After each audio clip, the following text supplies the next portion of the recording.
From the Presidential Palace, Manila, Dateline Malacañang.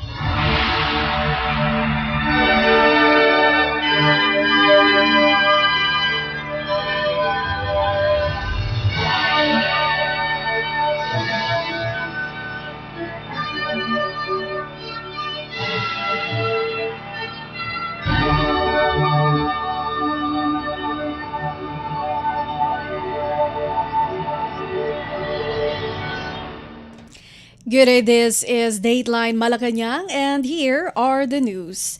Philippine President Ferdinand R. Marcos Jr. on Wednesday announced that the approaching Bicameral Conference Committee, or BICAM, deliberations on the 2026 national budget will be live-streamed, a first in the Philippine legislative history, to avoid last-minute insertions and backroom small committee deals which have long sparked controversy.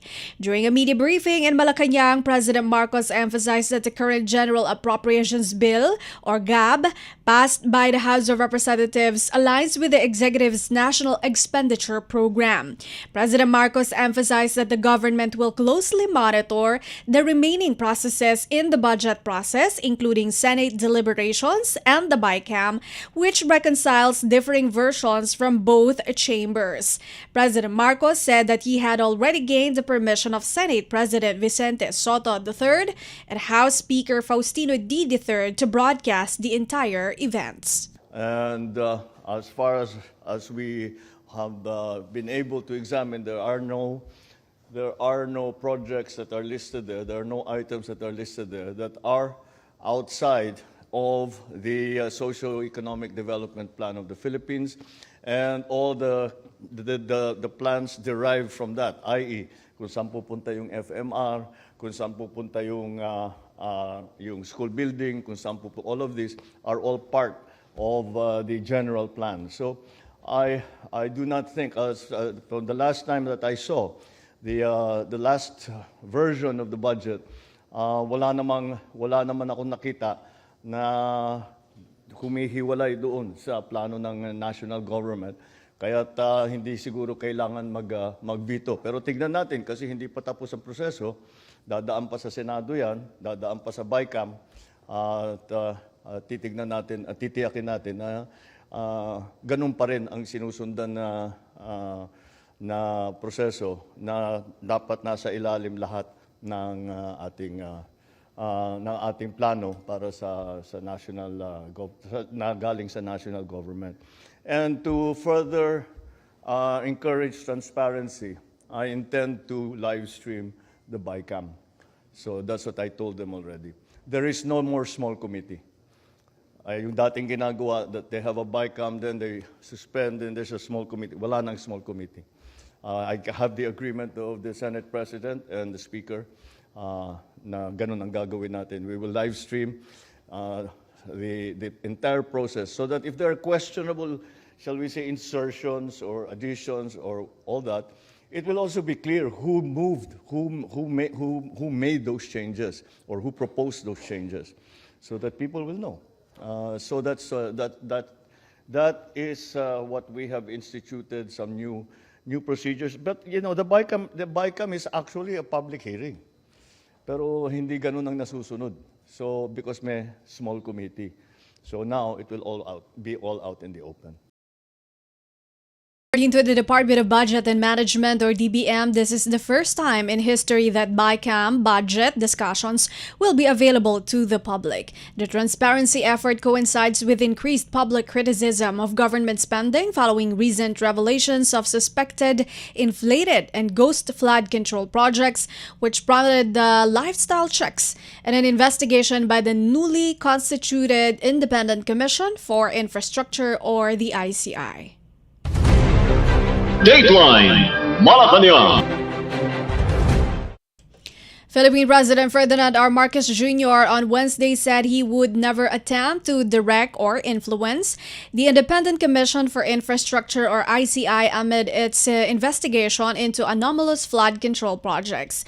President Marcos said he has no intention of interfering in the affairs of the ICI, trusting in its integrity and competence to lead the investigation. He urged the public to also trust the ICI and allow the independent body to do its work. When asked if he is not entirely blameless in the flood control controversy, President Marcos vouched for his integrity, saying he knows what they did or did not do. He acknowledged that the opposition would drag his name into the controversy, but stressed that it is all about politics. We investigate everybody.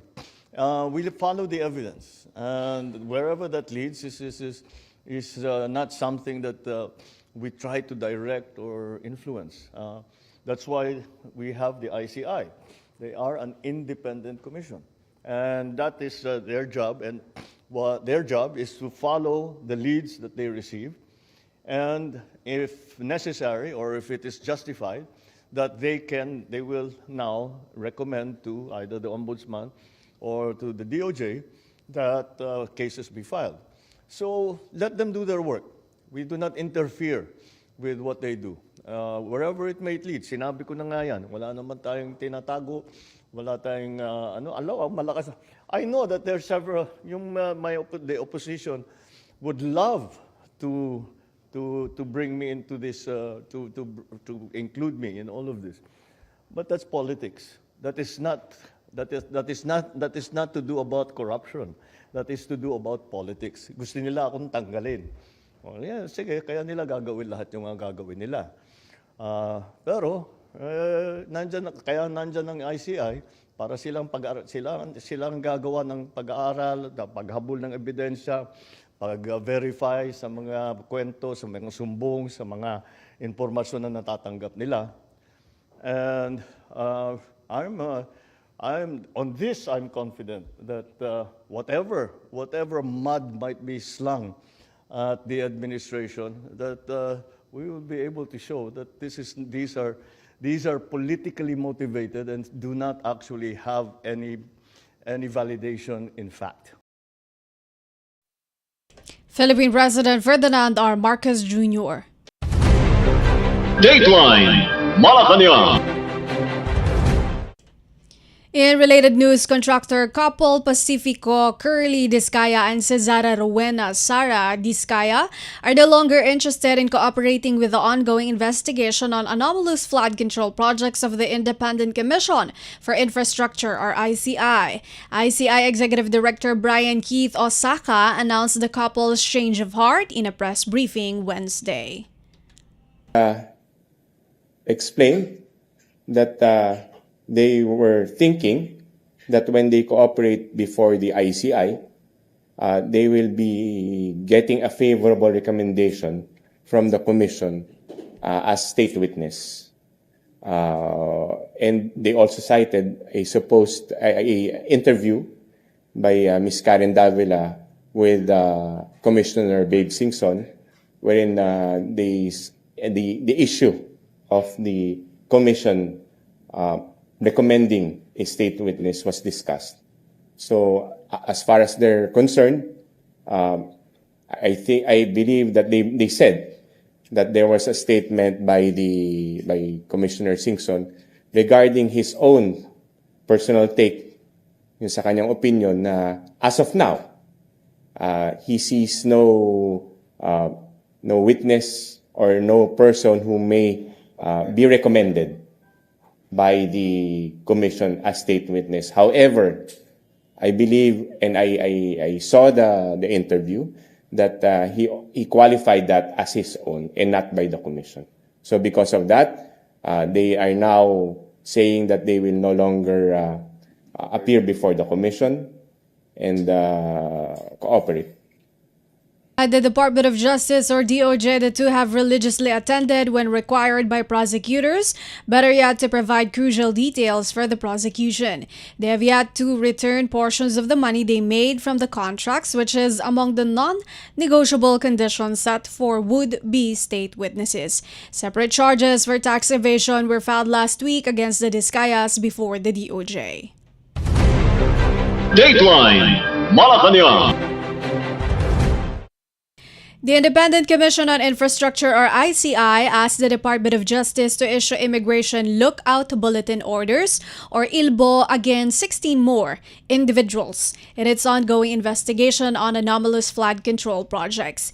In a statement, the ICI said it sent the request to the DOJ on October 13 seeking ILBOs against former Caloocan 2nd District Representative Mary Cahayon Uy, Arturo Art Ataide, Alvin Tan, Bong Marasigan, Elmer De Leon, Ed Fuentebella, Johnny Santos, John Mary Vianney Parago, Alvin Mariano, Ryan Uy, Daryl Resho, Nestor Venturina, and Benji Tocol. An ILBO was likewise sought against Public Works and Highways District Engineers Aristotle Ramos and Michael Rosaria and Project Engineer Angelina Garucha.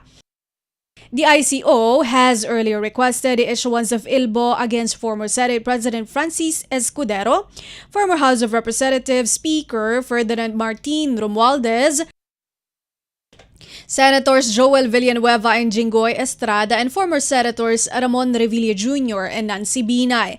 Also on the list are Representatives Roman Romulo, James Jojo Ang, Juan Carlos Arjo Ataide, Nicanor Nicky Briones, Marcelino Marcy Teodoro, Florida Rida Robes, Eliandro Madrona, Benjamin Agarao, Leodit Ariela, Reynante Arrogancia, Teodorico Haresco Jr., Antoneta Odela, Dean Asisio, and Marivico Pilar, as well as former Representatives Marvin Drillo and Florencio Noel. Also included are Commission on Audit Commissioner Mario Lipana, his wife Marilu Laurio Lipana, Department of Education Undersecretary Traigiva Olaivar, and Department of Public Works and Highways District Engineers Lloyd Abogs Magalong, Ramon De Vanadera, Johnny Protesta Jr. and Arturo Gonzalez Jr., as well as private individuals Carlene Villa and businessman Maynard Ngu. An ILBO instructs immigration officers to closely monitor the travel of subject individuals. In an update, the DOJ said it has already issued the ILBO requested by the ICI against the additional individuals. Dateline Malacañang. Presidential Communications Office Acting Secretary Dave Gomez has emphasized that Philippine President Ferdinand R. Marcos Jr.'s anti-corruption campaign is gaining momentum, noting that the wheels of justice are now turning. In an interview, Gomez said the Marcos administration is implementing reforms and promoting transparency to restore public and investor confidence amid persistent corruption issues hounding the government. Gomez assured the public of Marcos's commitment to pursue accountability and end the culture of corruption in government following the discovery of anomalous and non-existent flood control projects.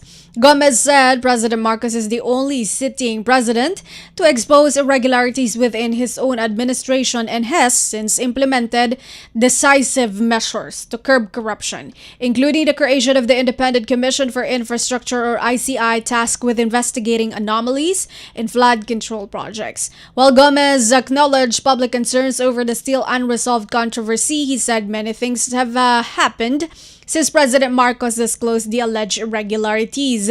Gomez said over 20,000 reports from the public on ghost or substandard flood control projects have been lodged through the Sumbong sa Pangulo website launched by President Marcos. He added the licenses of the top 15 contractors who quartered the lion's share of flood control projects have all been revoked, including Capo, Pacifico, and Cesara Descaya, who are under criminal investigation and facing tax evasion charges. Gomez also said President Marcos has appointed a new public works secretary and reshuffled the composition of the Philippine Contractors Accreditation Board. Gomez also welcomed the results of the latest Octa Research's survey, which showed that 83% of the respondents expressed support for President Marcos's actions to expose anomalies in flood control projects. Dateline Malacañang. Philippine President Ferdinand R. Marcos Jr. said he is willing to make his statement of assets, liabilities, and net worth or SALN publicly accessible after the Office of the Ombudsman restore full public access to crucial document. President Marcos said he supports a return to the old rules that allow the public and media easier access to official SALNs before restrictions were imposed during the Duterte administration. He welcomed Ombudsman Jesus Crespin Remulla's move to lift the restrictions, saying he would comply with whatever procedures are set. Asked if he would encourage his cabinet to do the same, the president replied, yes. We'll follow the old rules. These old rules were suspended in the last administration, where the SALN was, it was much easier to get a copy of the SALN and to examine it. And I was quite surprised to find out when I first came into office that that was no longer the case, that it was almost impossible, in fact, to get a copy of a people's SALN. And so we are just going back to the old procedure, and we will follow that. Whatever happens. Again, my SALN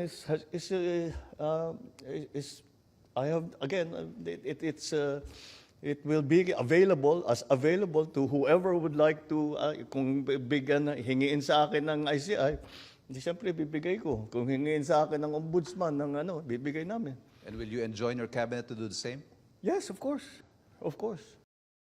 Under the law, all public officials and employees are required to file their SALNs annually, although access to these documents is varied depending on the Ombudsman's policies. Dateline Malacañang. Philippine President Ferdinand R. Marcos Jr. said the government remains on solid ground despite alleged destabilization attempts. Speaking to Palace reporters, President Marcos expressed confidence that the key sectors of society continue to support his administration's advocacies and programs. President Marcos said his administration worked very hard to earn the support of key sectors.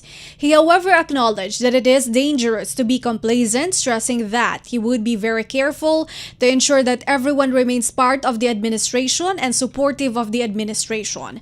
President Marcos said he is open to dialogue with individuals who have grievances and complaints.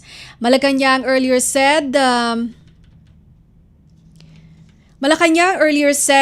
President Marcos is not alarmed by alleged attempts by certain factions to stage a coup d'etat as he continues to trust the loyalty of government forces. President Marcos has called on the armed forces of the Philippines to act with resolve against domestic threats aimed at sowing confusion and dividing the nation. And whoever has any kind of grievance or have any kind of complaints, and who might be thinking of saying that this is not, we no longer agree with the administration. We always go to them and say, what can we do to accommodate your advocacy or some of the things that they would like the national government to do. And so that's what we are doing. And it doesn't serve any. It is dangerous for someone in my position to be complacent. To say, don't worry, everybody. Kung may reklamo, bukas naman kami. Sige, magreklamo kayo, sabihan nyo sa amin. Okay, if it's something that we have to attend to, we will. Because we try to listen to everyone.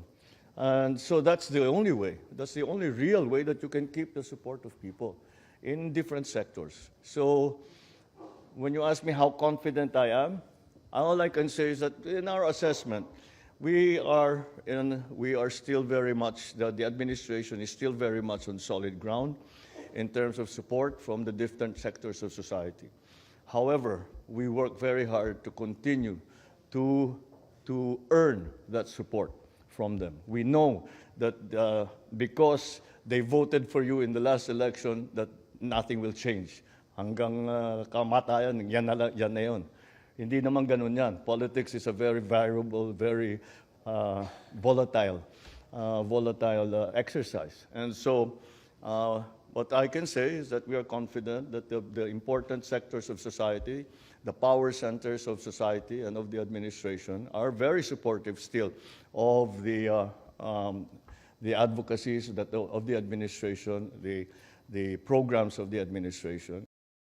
Philippine President Ferdinand R. Marcos Jr. Dateline Malacañang. Malacañang said the high public trust in President Ferdinand R. Marcos Jr. reflects Filipinos' appreciation of his efforts to bring progress and his initiatives to curb corruption in government.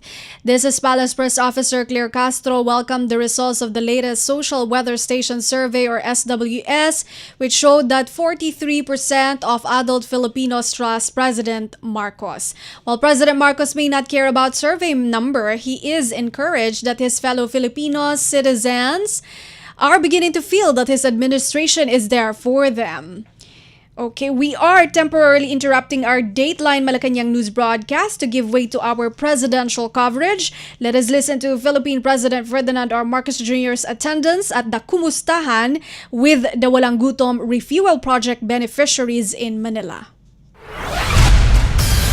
Mula sa Presidential Communications Office at Radyo Pilipinas, ito ang Presidential Live Event.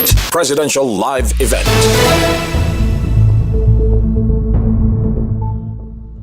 Sorry po, guguluhin po namin kayo ng konti habang kayo nagsha-shopping dito. Ito po ang para ipaalala ko sa ating mga kababayan. Ito po yung ating tinatawag na walang gutong program. Ang bago rito po ay hindi lamang natin iniintindi yung ating yung food supply, yung kakulangan ng pagkain. Ngunit bukod pa ron, titiyakin namin na may sapat na pagkain at bukod pa ron ay titiyakin natin na tama po ang kinakain po ninyo para balansyado po ang tinatawag na balanced diet. Meron tayong mga bigas, mais, para naman meron tayong sinusunog, meron tayong protein na tinatawag, isda, at karne, at siyempre gulay, para naman maging healthy, para kompleto po ang diet ninyo. Hindi na po maaari na isang bandehadong kanin tapos isang pirasong sardinas. Hindi na po pwede yun. Kaya ito po ang ating programa. Ay patuloy po natin ating ginagawa. Ito ay nasa walang gutom program. Dahil po, kung maalala ninyo, nung bago akong upo, tinanong sa akin, ano ang pangarap ko sa aking termino bilang presidente? Ay ang sagot ko, sana naman magawa natin na pag-alis ko bilang Pangulo ay wala nang gutom na Pilipino. Kaya po may mga programa tayong ganito. Sa programang ito, magkasama po ang food assistance, yung pagbigay po ng mura na pagkain, nutrition education, na nakakaunawa kung ano ang mga kailangan na kainin na iba't ibang klaseng pagkain para maging malakas po ang ating katawan, matibay po ang ating kalusugan. At ngunit dito sa Walang Gutom program, ang bawat pamilya ay may credit, nakakatanggap halos ng 3,000 piso. At ito'y food credit na nandyan po sa inyong EBT card. Ginagawa po natin pinakamadali para nandun lahat. Imbis na dati, nagsimula ito, meron pa tayong counting notebook eh. May notebook tayo na gano'n. Ngayon, high-tech na po tayo ngayon. Kaya meron na lang kayong card. At susunod ay yung tinignan namin na sistema na imbis na kailangan pa magrehistro at imbis na maglagay doon sa parang booklet ay dyan na lang po sa computer, kayang-kaya po, ay tuturuan po kayo namin kung paano gawin. Napakasimple lang po. Hindi po kayo dapat magulat. Kayang-kaya po ninyo magawa yan. Kaya bukod pa dyan, kinukonekta na rin po natin na para hindi na yung pagbayad, pwede na ninyo i-konekta sa GCash yung pambayad. Para lahat ginagawa sa telepono o sa computer para mas madali. Bumaba na po, dahil dito sa programang ito, bumaba na po ang hunger rate, ang mga gutom sa household beneficiary. Lahat po sa beneficiaryo natin, bumaba na po ang gutom. Dati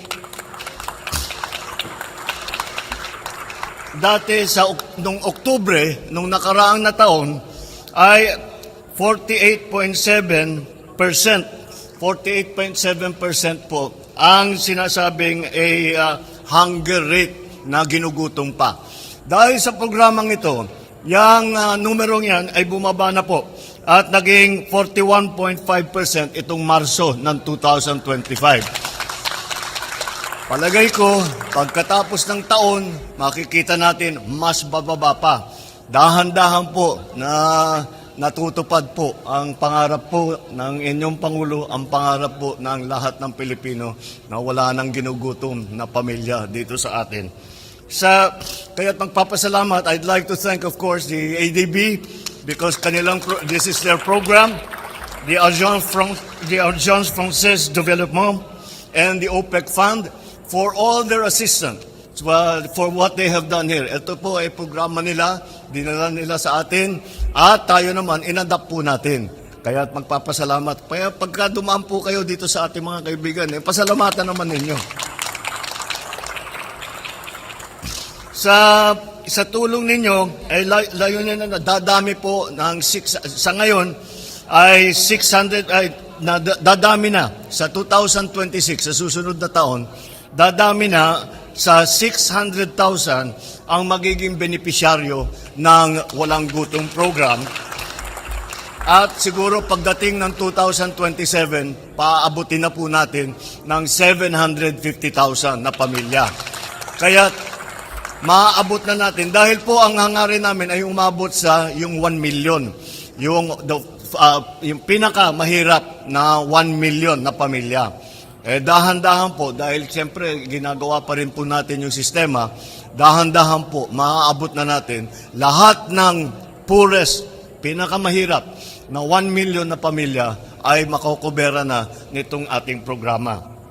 Kaya patuloy natin, maganda naman ang naging resulta, kaya patuloy natin ang ating pagbigay ng tulong sa ating mga kababayan na nangangailangan ng tulong at kami po ay tuloy-tuloy na ginagawa kumukuha po kami ng impormasyon para malaman namin wala naman po na dapat kasama sa programa na hindi makita. Kaya inaayos po natin lahat ng impormasyon para wala naman sa ating mga kababayan ng kailangan ng tulong na hindi natin natutulungan. Kaya titiyakin po natin na lahat ng ating kababayan na nangangailangan ay maisama sa programa. Meron din po tayo para na isasamantala ko na po itong pagkita natin. At meron po tayo mga iba't ibang programa para sa feeding, para sa pagpakain. Meron po, baka hindi nyo po alam, meron tayong programa na tinatawag First 1,000 Days. And the first 1,000 days, ang pagbilang niyan, it starts from conception. Nagsisimula yung 1,000 days sa pagka nabuntis na ang nanay. So, buntis pa lang, nandyan na ang programang ito. Ito, mga buntis at ang kanilang anak, may edad na 0 hanggang 2 taon, ay kasama sa 4Ps, makakatanggap ng 350 piso kada buwan para suportahan ang nutrisyon ng kalusugan ng ating mga anak, mga bata. Dahil po, yun ang nagiging parang yung tinatawag na stunting, hindi po lumalaki yung ating mga anak dahil kulang sa kain. At kung minsan masyadong madalas magkasakit dahil po yung ganun din, hindi po nakakakain ng magandang na dekalidad na pagkain at saka hindi balansyado ang kain nila. Kaya meron din po tayong supplemental feeding program. Ito naman, binibigyan natin ng pagkain at gatas ang mga batang naka-enroll sa mga Child Development Center. Kung saan po tayo nag-aalaga ng ng maliliit na bata, ay meron ding feeding program yan. Pagka pumasok naman sa eskwelahan at kulang ang pagkain ng estudyante, meron din po tayo ang DepEd po, meron ding feeding program po sa kanila. Dahil isa sa pinakamalaking dahilan kung bakit hindi makapag-aral na mabuti ang mga bata ay dahil may sakit. Napakasimple lang. Kaya may sakit dahil mahinang kain, hindi maganda yung kinakain. Kaya tinitiyak natin na ang mga estudyante natin ay nabibigyan ng sapat na pagkain para makapag-aral naman sila na mabuti, makapag-training sila na mabuti, at maging matagumpay naman sila sa kanilang gawain. Ito ay magbibigay, ito ay para sa mga tinatawag na malnourished, yung kulang talaga sa pagkain. Ito yung programa para doon sa mga estudyante naman. Kaya tinitiyak po ng inyong pamahalaan na lahat po ng pangangailangan, lalong-lalo na ang ating mga kabataan, ay kailangan natin tulungan at bigyan ng lahat ng pagkakataon upang makabili ng ganitong klaseng mga magandang produkto at makapagbigay sa inyong mga pamilya, sa inyong mga anak ng balansyadong kain para kumpleto po ang para lumaki na maganda, para rin yung pag-develop po ng utak ng bata ay maganda. Kaya po namin isa sa dahilan to kung bakit. Dahil po ang bata, ang development kung kailan lumalaki at nagiging importante yung utak, mula sa 1 years old hanggang 6-7 years old ang pag-develop po ng utak ng bata. Kaya't inaalalayan natin mabuti yan. Kaya't mabuti na lang, meron tayong programa nito, makakatiyak tayo ng ating mga kabataan ay ready po sila pumasok sa eskwelahan at pagkatapos ng eskwelahan ay ready po sila na maging bahagi ng ating lipunan at sila po ay magiging malusog, sila po ay magiging malakas, sila po ay makakatulong po sa kabutihan, kagandahan ng ating minamahal na Pilipinas. Maraming salamat po. Magandang umaga po sa inyo lahat. Maraming salamat po. Mula sa Presidential Communications Office at Radyo Pilipinas, ito ang Presidential Live Event. Presidential Live Event. You just listened to Philippine President Ferdinand R. Marcos Jr.'s message at the Kumustahan with the Walang Gutom Refuel Project beneficiaries in Manila. Now, before we end the program, we would like to give a shout out to Filipino Multicultural Society Ireland President Hilda Arenas, who was one of the resource persons for the program Babangon sa Makabayang Serbisyo Publiko.